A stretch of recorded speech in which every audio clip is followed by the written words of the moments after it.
Okay, I'm doing a video on automatic lockpick. Basically, I didn't see any tutorials online regarding going into the details on how to use an automatic lockpick, and I thought this would be helpful for anybody else using one, or basically for myself, because I keep forgetting how I'm supposed to be using it and I end up doing it wrong. So this is a way to remind myself and hopefully help other people how to do this. First off, of course, you want to put in your tension wrench, and as far as the amount of tension on it, is basically what I do is I just rest my thumb on the tension wrench, not really applying any sort of pressure on it, just basically resting my thumb on it, not pushing down, not really pressing in, just all the weight you need to have on it is just have your hand on the lock, and then just have your thumb just sort of resting on it, you know, naturally. Secondly, and probably the most important, is the placement of the automatic lockpick gun in the lock. And what I do is, if you see these little ledges in the keyway here, the first thing that I do, and let me put my wrench in here so this looks the way that it's supposed to, is I put the first, let me go back here, I put the actual needle part down into the bottom ledge in order to get it underneath the pins, and then after I've got it all the way back at the back of the lock, then I move it up to the second ledge, and what that does is it sets it underneath the pin, all the pins at once, and also it helps you make the machine level inside the lock, because being level inside the lock is probably the most important thing. If it's not level, if it's off, you're not going to get a good pick the first time, and you have to probably work it in there, and it's unnecessary work.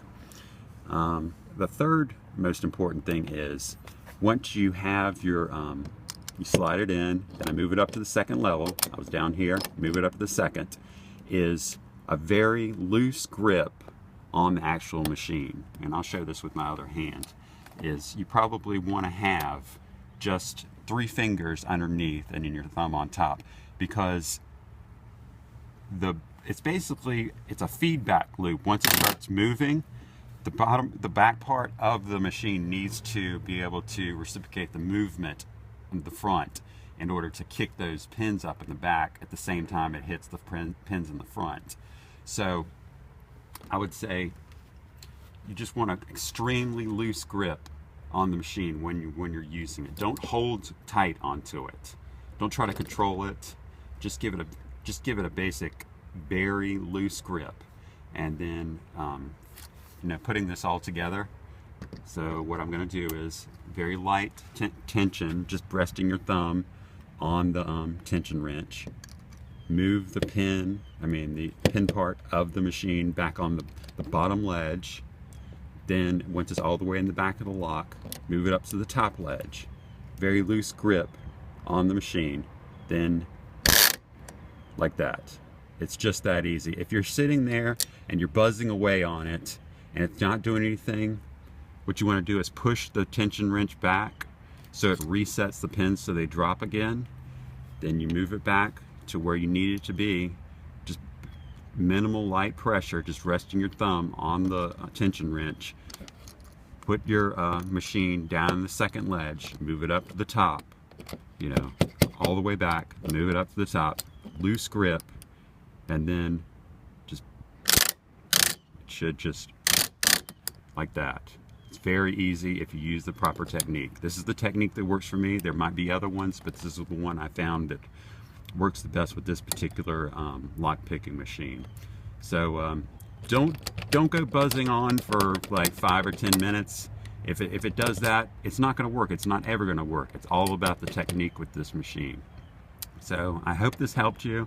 If you have any questions, put them in the comments, and I'll be free. Feel free to answer any of those.